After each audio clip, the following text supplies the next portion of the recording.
have all the wall plates down, I've got a 16-foot wall, or just about a 16-foot wall. It's a little bit less than that, and I'll explain that later. These 2x4s is lumber that I sawed out of our own timber that we cut and sawed on our sawmill. And I cut them a little bit oversized so that I could come back when I got ready to use them and set them back on the sawmill, true them up to a true 3.5 inches. Made it a whole lot easier with them being straight to actually put these down. I'm framing everything, all my studs and ceiling joists and everything will be on a 16-inch center. I'm going to tilt that up to where you can see it. I just marked 16, just made a little mark, and then I came back 3/4 of an inch, which would be 15 1/4, and then I went to 16 3/4, and I made my little crow's foot there, and I'll go all the way down through there and I'll mark them out. Then I'll come back with my square and square across that, and then down the inside and the outside edges of the plates. 31 1/4, 32 3/4, 47 1/4, 48 1/4, and I'll continue all the way down like that. Okay, I've got that laid out. I'll take my square, my speed square, and I'll just mark all of those.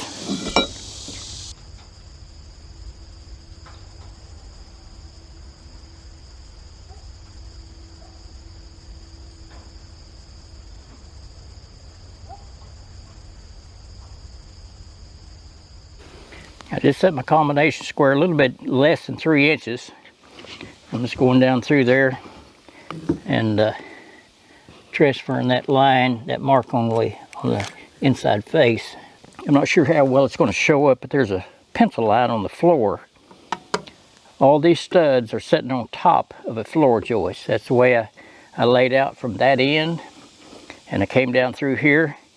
So everything is transferred down to the girder, which is transferring the weight to the post. Now what I've done on these end walls and that one partition wall, I held my tape out 1 inch past the outside plate, and I marked my 16-inch center from that point.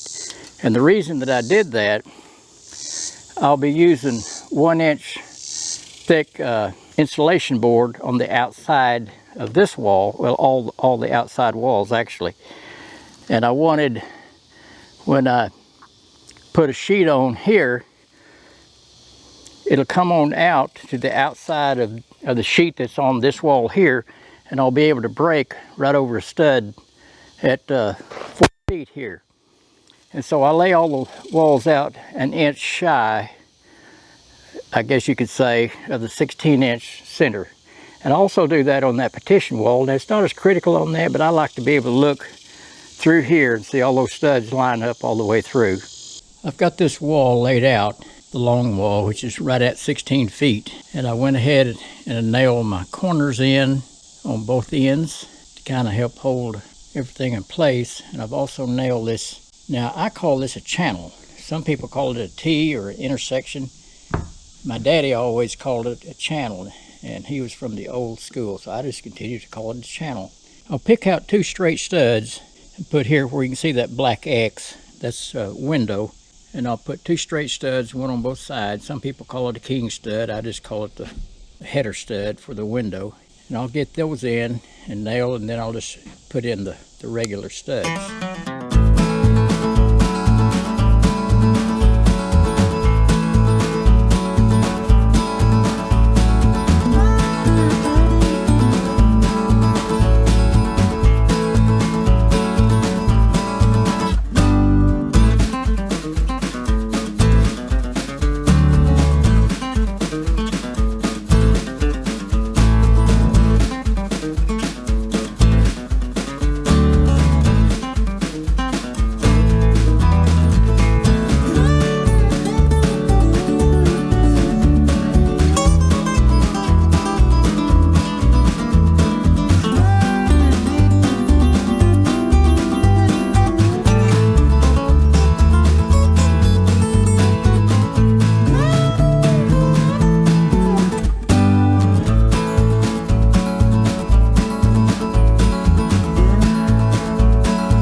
I'm doing a inlet brace. This is a 1x4. This is what I've done for years and years and years. I just lay it up there and mark it and cut it, and I set the depth of my skill saw, just the thickness of the board of the 1x4, and I just put screws in here. They won't be put all the way in until the wall stood up, and I can plumb the corners, and after I get the corners plumbed, then I can run these screws in. Now I do anchor the top. I really like to cover 4 studs when I put these in, and here I was able to cover, well, 3 studs in the channel, which would be 4 studs, actually 5. But over here, since I have this window right here, I had to kind of drop it down just a little bit so I can get my stool across there. So I'll set up here and I'll mark this one and I'll cut it out for you. I'm using torque screws, and like I showed you down there, I'm going ahead and running these in on the top plates.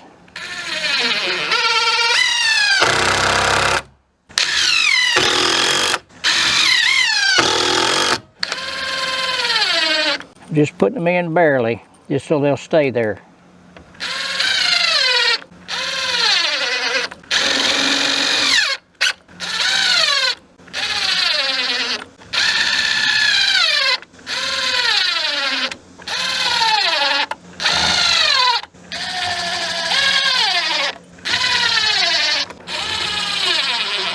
I'll sweep all this out underneath where the plate stands or goes out here on the edge, and I'll put some blocks up to keep it from going off the floor. That wouldn't be a good thing.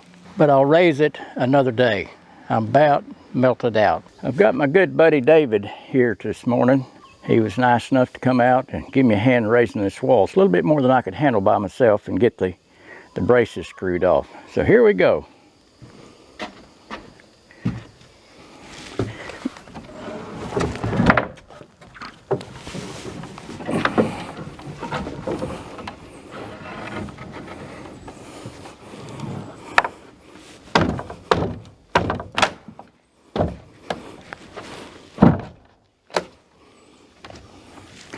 You got there for a second, brother?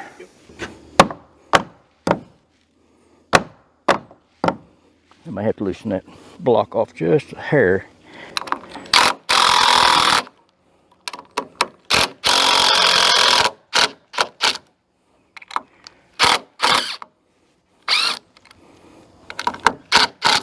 There it went.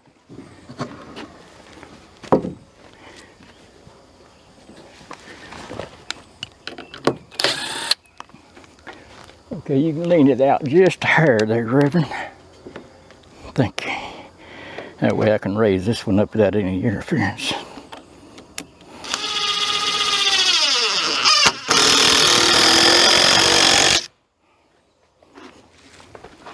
Yes, sir. Yes, sir. Yes, sir.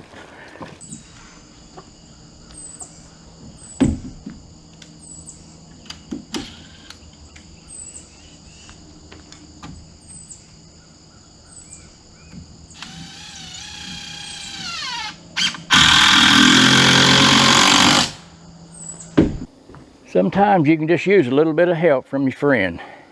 In this case, it's my brother.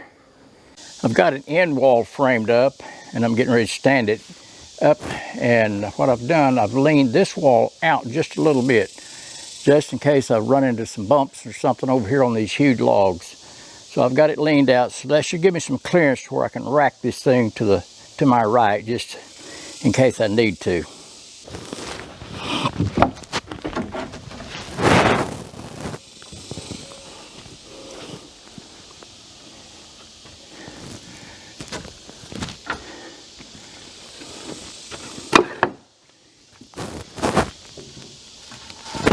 There we go.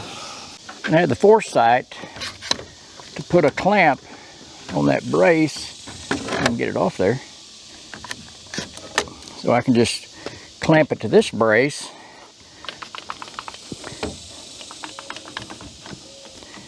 Yeah, I can loosen this brace off and pull this front wall in and start buckling all this together. This brace here will keep that corner on the front wall plumb. When we get it plumbed up, we can just run these screws in and that'll lock it down. I've got the second wall, or actually the third wall, ready to raise. Here we go.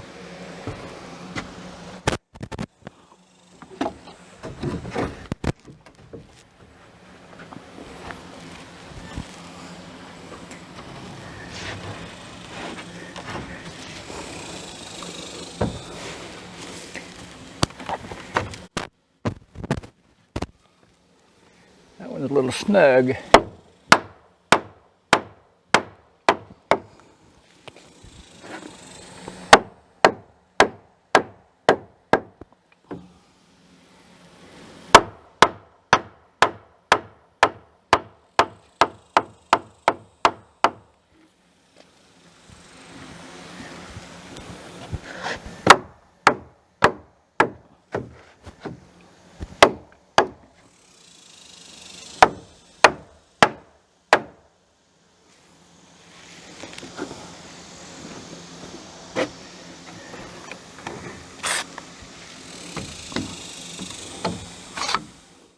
I've got the blocking and the walls there all the way around. Now this is the first row of blocks that I've put in, and this is what we call here a fire block. It takes a little time to put them in, but you can get each stud perfectly straight, and if they've got any twist to them, you can kind of pull that twist out. This makes it a lot stronger wall. Now I'll come back after I get the roof on, and I'll run another row of blocks halfway between the fire block at the top and the fire block at the bottom. And that will be for me to have something to nail the board and batten siding to. I've got this window framed in, and also the bathroom window framed in. And there will be a door right here going outside onto the porch. I've started putting a ledger up here against the log, or the log wall, to butt the ceiling joist into. As you can see, I'm a little bit above the bottom of that log. I had to raise this ledger. The bottom of that ledger is about 5 1/4 inches higher than the top of this wall here. So the ceiling will be on a little bit of a slant, a little bit of a slope. I've got one more piece of short ledger to put up, and then I'll lay it out, and I'll lay the joist out just like I did the layout on the outside wall. I'll do my layout from this corner down through there, and that way my joists will all line up and sit right on top of a stud. I put a couple screws just below the line that I snapped, just to hold that there till I can get some screws in it.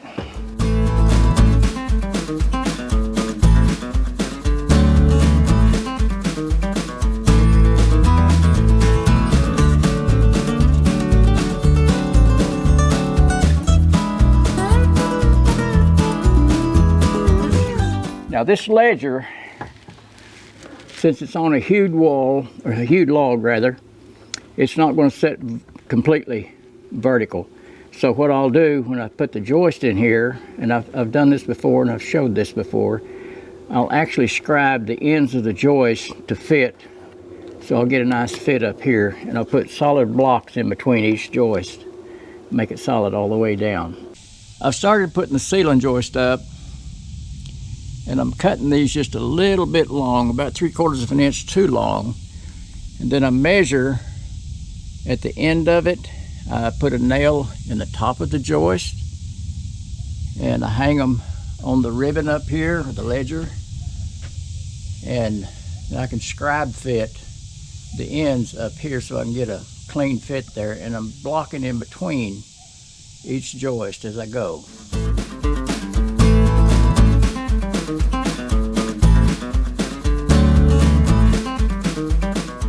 You can see I've got a gap here at the top, and I'll go to the other end, and I'll take my little steel ruler, and I'll measure what I've got, and then I can come over here and I can mark that here at the bottom of it and at the top, and connect those lines and saw that, whatever it'll be there.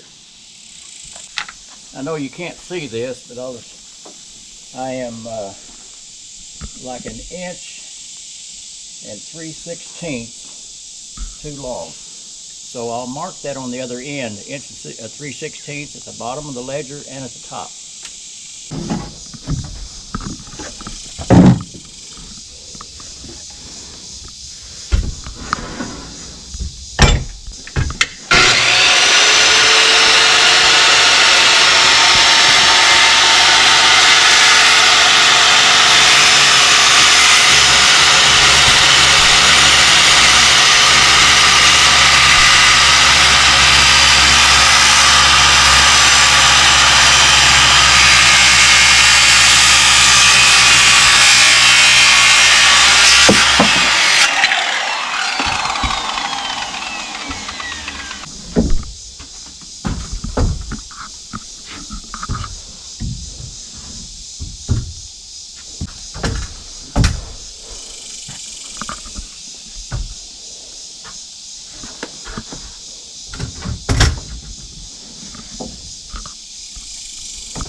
I'll go ahead and measure my block while I'm here and put it up, 14.5.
Okay, I'm ready for another one.